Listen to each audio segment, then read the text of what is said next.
Good morning students. आज का जो हमारा टॉपिक है वो है क्लाइमेटिक क्लासिफिकेशन।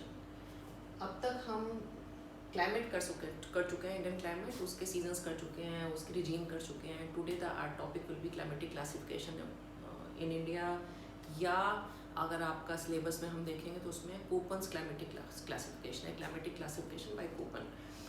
अब पूरे भारत में मैं आपको पहले बता चुकी हूँ कि इतनी वेरिएशंस है क्लाइमेट में, जितनी कि संसार में जितने भी तरह की क्लाइमेट पाई जाती है उनमें से ऑलमोस्ट सारी हमें इंडिया में मिलती है। लेकिन मैंने आपको ये भी बोला था कि अगर आपसे कोई पूछेगा कि oh you are coming from India, what type of climate you have in India, तो you will say that I have tropical monsoon climate, that will define Indian climate. लेकिन जब आप क्लाइमेट में डिटेल में पढ़ते हैं तो आप उसमें जितनी भी वेरिएशंस हैं वो निकल कर आती है और हमें पता चलता है कि इंडिया में कहने को this is a tropical monsoon climate, but there are different type of climates in India. अब आता है कि जो क्लाइमेट है, क्लाइमेट की टाइप है, उसको आप कैसे आइडेंटिफाई करेंगे कि which type of climate is this, which type of climatic type is this. So there are the two main factors which define climate या climate type. One is temperature, the other one is rainfall.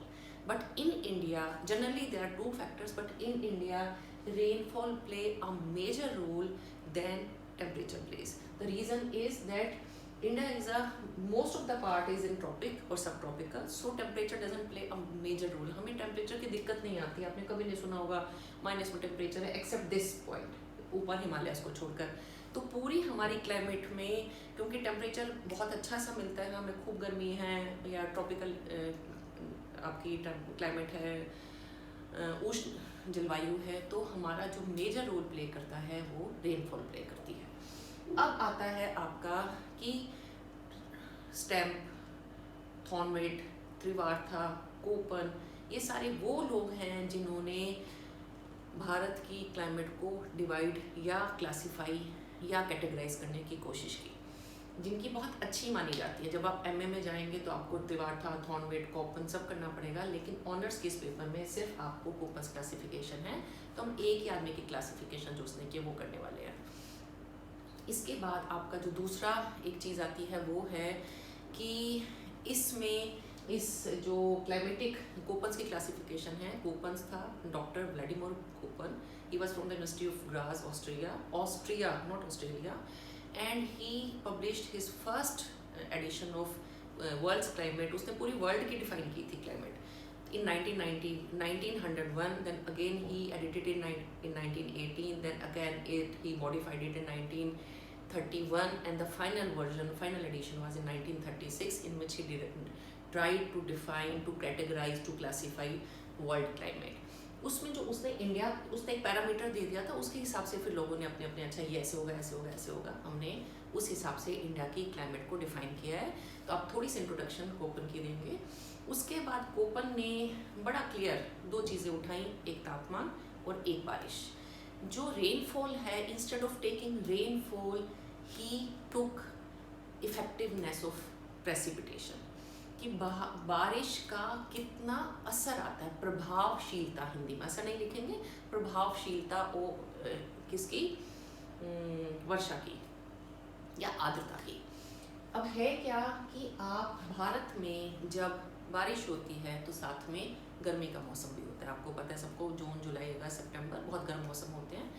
The amount of rainfall that fall on Indian this soil is not as much effective as it should be अगर हमारा ये climate if it would have been the cold climate तो हमारे को ज़्यादा अच्छी बारिश का असर आता, गर्मियों में इतना नहीं आता है। रीज़न इवेपोरेशन, ट्रांसपायरेशन, यानी कि सरफेस से जो वाष्पीकरण होता है और जो पेड़ पत्तों से वाष्पीकरण होता है वो हमेशा गर्मियों में होता है, सर्दियों में वाष्पीकरण बहुत कम होता है, इवेपोरेशन बहुत कम होता है। तो क्योंकि गर्मियों का मौसम है, जितनी भी बारिश होती है उसका बहुत सा कम अमाउंट हम यूज़ कर पाते हैं सॉइल में, पेड़ पौधों में, बाकी सारा उड़ जाता है।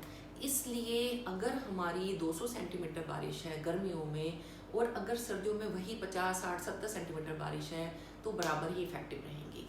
इसलिए उसने कहा कि जब भी कभी आप क्लासिफिकेशन करेंगे क्लाइमेट की तो आप टोटल बारिश नहीं देखेंगे, टोटल वर्षा नहीं देखेंगे, आप इफेक्टिवनेस ऑफ प्रेसिपिटेशन देखेंगे, साथ में वेपोरेशन का ग्राफ बनाएंगे, इवापोट्रांसपायरेशन का ग्राफ बनाएंगे, या साथ में टेम्परेचर को देखेंगे कि कितनी गर्मी थी कितनी सर्दी थी।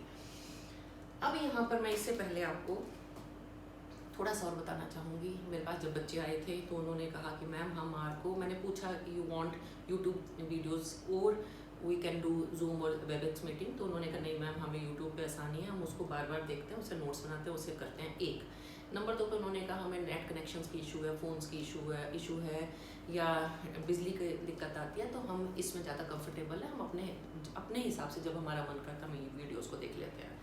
अब उसमें जो एक बात उन्होंने बोली कि हम इसमें से देखकर नोट्स बनाते हैं, उस पर मैं आपको कहूँगी कि आप प्लीज़ एक बुक भी साथ में रखें। सिर्फ मेरे वीडियो पर बेस ना करें, आपको एक बुक भी साथ में होनी चाहिए, क्योंकि जब आप मेरे नोट्स बनाएंगे तो आप सिर्फ पॉइंट्स लिखेंगे और जब वो बार बार पढ़ेंगे वो पॉइंट्स और छोटे छोटे होते चले जाएंगे, आप उनका कंटेंट भूल जाएंगे। बुक साथ में रखें। मैंने आपको कल फ़ोटो भी भेजी थी, इंग्लिश की डियर खुलर, हिंदी की डियर खुलर, दोनों आपके लिए सफिशेंट रहेंगी। और साथ में मैं क्योंकि बड़ी किताब से भी पढ़कर आपको समझाती हूँ, तो आप मेरे नोट्स को साथ में रख सकते हैं, मेरी वीडियोस को देखेंगे, लेकिन साथ में you have to have a book with you, reference book. Don't rely on the videos only. अब दूसरी चीज़ आपकी आती है, जो मैं ये चैप्टर करा रही हूँ, ये it is one of my favourite chapter, it is one of the most interesting, most scoring. If you will write whatever I'm going to teach you, you will get either 14 or 15 marks out of 16.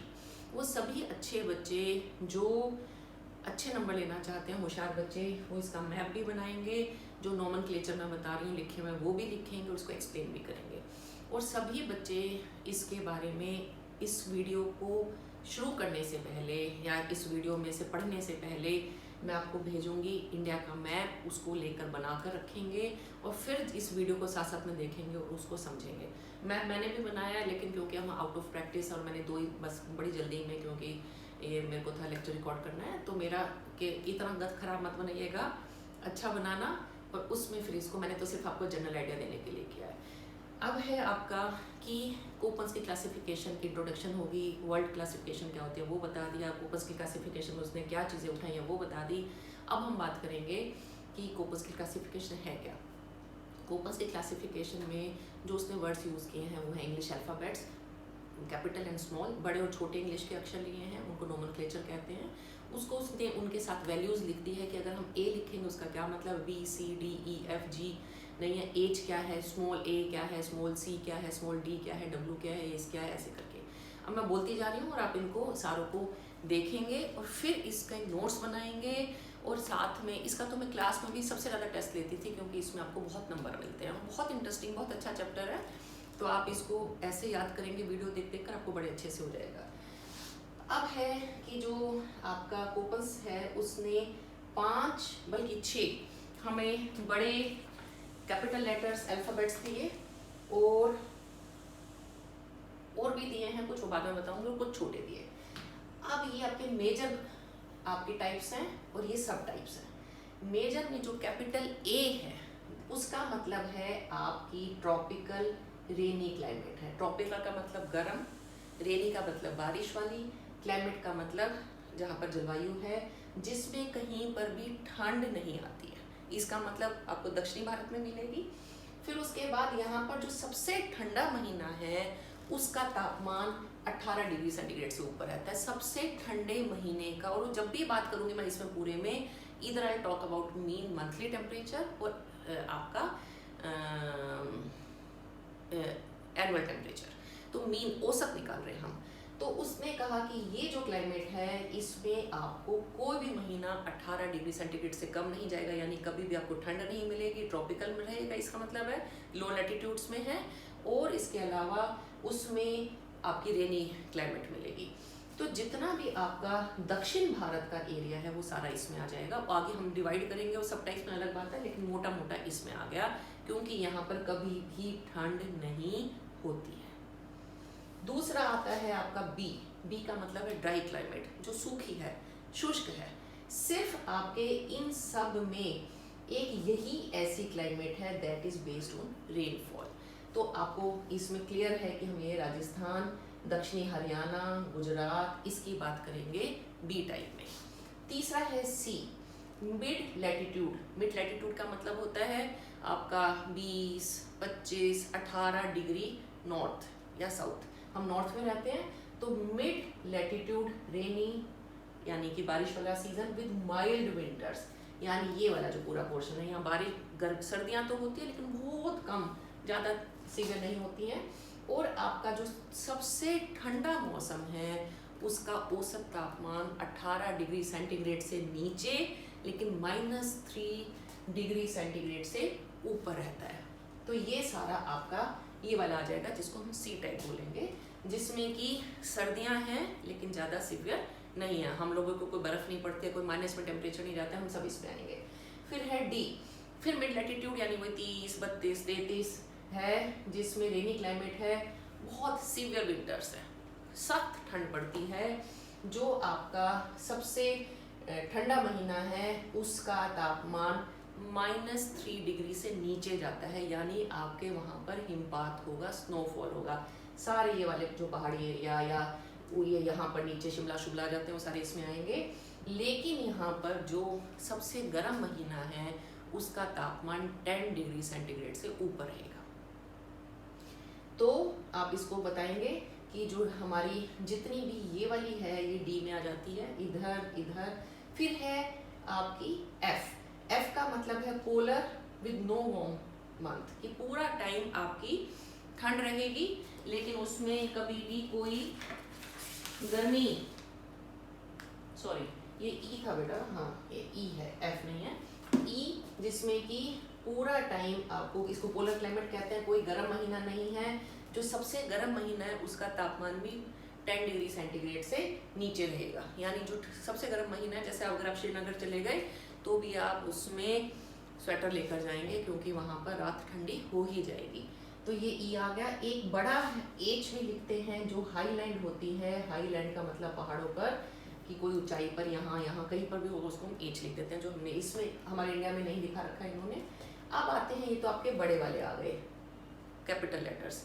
अब है small, उसमें कैसे, अगर कहाँ पर मैं ए लिखूंगी उसका मतलब है हॉट समर यानी बहुत गर्मी है। जो सबसे गर्म महीना है उसका तापमान 22 डिग्री सेंटीग्रेड से ऊपर है, यानी जितने भी आपके ये जहाँ पर बहुत गर्मी पड़ती है वहाँ के लिए हम इसको यूज़ करते हैं। सी का मतलब है कूल समर्स है, कहीं पर भी सबसे गर्म महीना है उसका तापमान, औसत तापमान 22 डिग्री सेंटीग्रेड से ऊपर नहीं जाता है, या नीचे पर, या हम इधर इसको यूज़ करेंगे। फिर है एफ का मतलब है नो ड्राई सीजन, जहाँ पर एक दिन भी यानी कोई भी महीना ऐसा ना हो जिसको मैं कहूँ सूखा महीना है। जैसे कि यहाँ के हो सकते हैं जहाँ पर ज़्यादा बारिश होती है, यहाँ पर अगर ज़्यादा बारिश होती है तो वहाँ पर हम एफ लिखेंगे, the month the climate in which there is a no dry season. W का मतलब है जो महीना डब्लू लिखा है वही ड्राई है, यानी विंटर ड्राई।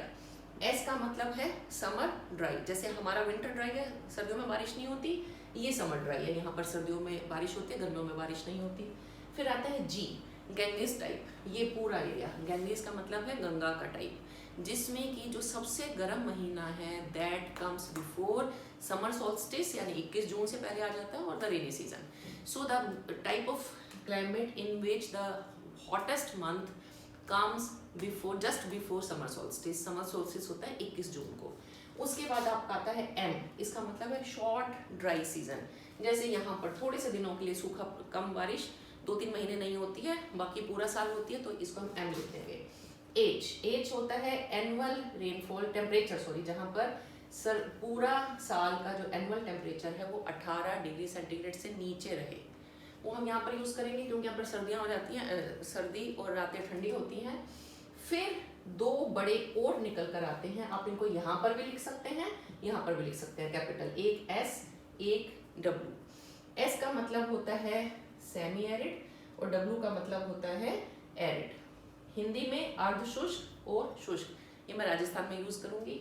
एक और आता है टी और एफ। टी का मतलब होता है टुंड्रा, एफ का मतलब होता है आइस कैप। टुंड्रा का मतलब है उत्तराखंड में जहाँ पर थोड़ा हरियाली भी है, और एफ का मतलब है आइस कैप्स, ऊपर ग्लेशियर्स जहाँ पर पूरा साल बर्फ जमी रहती है हमारे। तो यहाँ पर हम ऊपर, यहाँ पर एफ यूज करेंगे, यहाँ पर टुंड्रा यूज करेंगे। अब ये आपके सारे नॉमेनक्लेचर्स हो गए जिनकी मैं फोटो भी डालूंगी, आप किताब में से भी पढ़ेंगे। आप इसको याद कर कर ऐसे कैसे लिख कर आएंगे जैसे मैंने लिखे और जैसे आपकी किताब में है। मैंने शॉर्ट फॉर्म यूज़ की है, आप शॉर्ट फॉर्म यूज़ नहीं करेंगे, पूरा लिखेंगे। तो जो कैपिटल लेटर्स हैं, ए गरम, मोटा मोटा बता रही हूँ, गरम लेकिन रेनी, बी गरम लेकिन सूखा, सी गरम लेकिन माइल्ड विंटर्स, सॉरी माइल्ड, हाँ विंटर्स, डी मिड लैटिट्यूड लेकिन हार्श विंटर्स, ई जिसमें पोलर क्लाइमेट, विंटर्स ही विंटर्स है, समर्स है ही नहीं, एच हाईलैंड। इसी में दो बड़े हैं, एस और डब्ल्यू। एस का मतलब सेमी एरिड यानी अर्ध शुष्क, जो मैं राजस्थान के इधर यूज करूंगी, जयपुर के इधर जहाँ पर हरियाली है। डब्ल्यू का मतलब है बहुत शुष्क, जो मैं बाड़मेर जैसलमेर उधर यूज करूंगी जहाँ पर डेजर्ट, थार डेजर्ट आता है। एक और कैपिटल है टी और एफ। टी का मतलब टुंड्रा, जहाँ पर थोड़ा सा आपको वेजिटेशन मिलती है, टुंड्रा तरह की क्लाइमेट वेजिटेशन होती है। और एफ का मतलब है ice cap, that is completely covered under snow through out the year. अब स्मॉल है ए जिसमें हॉट समर, सी जिसमें कूल समर, एफ जिसमें कोई ड्राई सीजन नहीं, W winter dry, S summer dry, G का मतलब गंगा टाइप, एम का मतलब छोटा सा ड्राई सीजन, और एच का मतलब जहाँ पर एनुअल आपकी average annual temperature is below 18 degree centigrade. अब इसको इंडिया में जब हम करेंगे तो सबसे पहले मैं नीचे से उठाती हूँ ए का मतलब tropical rainy climate with know cool season, यानी इस पर कभी भी इस पूरे पोर्शन में ठंड नहीं होती है, ये ट्रॉपिकल है और ये रेनी है। फिर एम का मतलब है, मैंने लिखा हुआ है एम यानी शॉर्ट ड्राई सीजन, थोड़े से 2-3 महीने यहाँ पर बारिश नहीं होती है। डब्ल्यू का मतलब है विंटर ड्राई, यानी वो जो सूखा मौसम है वो सर्दियों में आता है। तो आपका हो गया AMW, जिसको कि आप साथ में एक्सप्लेन करेंगे कि ये आपके कोस्टल एरिया में पड़ता है। जो इसमें जैसे मैं आपको पढ़कर सुना देती हूँ, ये जो AMW टाइप है, ये क्लाइमेट वेस्टर्न कोस्टल रीजन्स में मुंबई से नीचे नीचे मिलती है। यहाँ पर गर्मियों में साउथ वेस्ट मानसून से 300 सेंटीमीटर की बारिश मिलती है, ये वाला एरिया AMW। जो दूसरा है मैंने ये उठाया BSHW। बी का मतलब है ड्राई सीजन, एस का मतलब है सेमी एरिड यानी यहाँ पर कुछ वेजिटेशन है, एच का मतलब है यहाँ पर रात पूरे साल में 18 डिग्री सेंटीग्रेड से एवरेज टेम्परेचर बोल रही हूँ मैं, एवरेज एनुअल टेम्परेचर वार्षिक औसत वार्षिक तापमान 18 डिग्री से कम नीचे रहता है। डब्ल्यू का मतलब है विंटर ड्राई। अब आप खुद भी सोचें कि यहाँ पर ये इतना ड्राई सीजन क्यों आ गया। अगर मैं आपसे, आप दिमाग लगाएंगे, अच्छे बच्चे पढ़ चुके हैं तो आपको समझ में आएगा, because this is the rain shadow area, here rainfall doesn't occur much. जैसे मैंने आपको बताया था पूरा जो एरिया है रेन शेडो है, तो ये एरिड है यानी कि शुष्क है। फिर हम इसको उठाते हैं AS। ए का मतलब tropical rainy climate with know cool season, यानी यहाँ पर ठंड नहीं पड़ती है, ट्रॉपिकल है।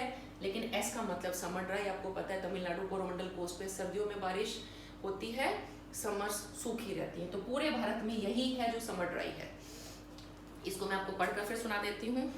ये जो रीजन है ये विंटर में बारिश होती है, गर्मियों में सूखा रहता है, कोरोमंडल में इस तरह की क्लाइमेट मिलती है। तमिलनाडु आंध्र प्रदेश के आसपास इसमें शामिल होते हैं। 75 से 100 सेंटीमीटर सर्दियों में बारिश होती है रिपीटिंग मानसून से। फिर आपका आता है चौथा AW। ए का मतलब tropical rainy climate with know cool season, यानी कि आपको ठंड नहीं मिलेगी, विंटर्स नहीं है। डब्ल्यू का मतलब है विंटर ड्राई, यानी पूरा एरिया ये वो है जहाँ पर गर्मियाँ हैं, कभी भी ठंड नहीं होती, प्लस में जहाँ पर सर्दियों में बारिश नहीं होती, क्योंकि ये ट्रॉपिक ऑफ कैंसर के नीचे नीचे है। अब हम ऊपर चढ़ेंगे तो सर्दियाँ शुरू हो जाएंगी, इसीलिए क्लाइमेट बदलकर सी हो गई है। सी का मतलब mid latitude rainy with mild winters. जो मैंने बोला था ये सारा वो है जहाँ पर सर्दियाँ आती हैं लेकिन ज़्यादा कठोर, ज़्यादा सख्त, ज़्यादा हार्श नहीं होती हैं। डब्ल्यू का मतलब है विंटर ड्राई, यानी बारिशें नहीं होती है सर्दियों में। जी का मतलब है गैंगी टाइप। गैंगीज टाइप का मतलब है when the hottest month comes before rainy season. तो ये आपका पूरा ये वाला आ गया। उसके बाद इसमें आपको मैं फिर कहते हैं तो पढ़कर सुना देती हूँ कि जो ये है ये पूरे गंगा प्लेन में, ईस्टर्न राजस्थान में, असम में, मालवा प्लेटू में मिलता है। समर टेम्परेचर 40 डिग्री हो जाता है, सर्दियों में 27 डिग्री के करीब हो जाता है। ज़्यादातर बारिश गर्मियों में होती है, विंटर ड्राई होती है।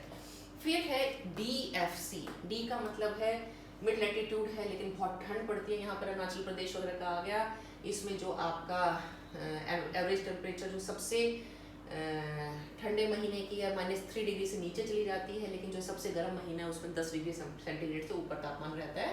F का मतलब है नो ड्राई सीजन। अब ये वो जगह है जहाँ पर पूरे साल बारिश होती है। और C का मतलब है कूल समर, और जो यहाँ की गर्मियाँ हैं उसका तापमान 22 डिग्री से नीचे ही रहता है। उसके बाद आपकी दो है, एक ET और एक E। ET का मतलब है ये सारी आपकी पोलर यानी कि सर्दी वाली होगी, उत्तराखंड, गंगोत्री, यमुनोत्री वो वाली जगहें हैं ये। और यहाँ पर T का मतलब टुंड्रा टाइप, केदारनाथ, बद्रीनाथ, ये सब वहाँ पर ऊंची ऊंची जगह आ जाती है जहाँ पर वेजिटेशन फिर भी मिलती है आपको। और ये E है, ये वो है जिसमें कि हालांकि मैं इससे अग्री नहीं करती हूँ, क्योंकि आपके यहाँ पर सारे पर आपको थोड़ी गर्मियाँ भी मिलती हैं, लेकिन रात को बहुत ठंड हो जाती है श्रीनगर में, और यहाँ पर आपको वेजिटेशन भी मिलती है। तो जो E है इसको हम कहेंगे पोलर टाइप। तो ये आपका एक टॉपिक अगला खत्म हो गया, नाम है कोपस क्लासिफिकेशन, जिसमें 3 चीज़ें हैं। सबसे पहले मैप, नंबर 2 पर नोमेनक्लेचर, और नंबर 3 पर उसको एक्सप्लेन करना कि भारत में, अब आप इसको पहले ऐसे बनाएंगे, फिर मैप बनाएंगे, और फिर एक का नाम लिखेंगे AMW, फिर बताएंगे कि किस तरह की क्लाइमेट और कहाँ कहाँ कर मिलती है। कि ये ट्रॉपिकल क्लाइमेट है, इसमें मानसून छोटा ड्राई सीजन होता है और विंटर ड्राई होती है, और ये भारत के बॉम्बे से नीचे नीचे कोस्टल एरिया में मिलती है। दूसरा उठाएंगे AS, कोरोमंडल में मिलती है, समर ड्राई होती है, विंटर में बारिश होती है, 75 से 100 सेंटीमीटर बारिश होती है, रिटेटिंग मानसून से होती है। तो ये आंध्र प्रदेश के थोड़े से उस पर और सारे तमिलनाडु के तट पर मिलती है। तीसरा, चौथा, पांचवा, छठा करके आप इनको एक्सप्लेन करेंगे। तो ये आपका छोटा सा इम्पोर्टेंट, इंटरेस्टिंग, स्कोरिंग चैप्टर है, इजी चैप्टर है अगर आप इसको ढंग से पढ़ेंगे। और ऐसे सोचेंगे ये ABCD क्या आ गया, तो बेटा आपसे ये नहीं होगा। इसलिए इसको आप पहले इस चैप्टर, इस जब मैं वीडियो डालूंगी उससे पहले मैं आपको इसका मैप और इसके नोमेनक्लेचर्स भी डालूंगी, आप उसमें से देखकर इसको याद करेंगे। Thank you.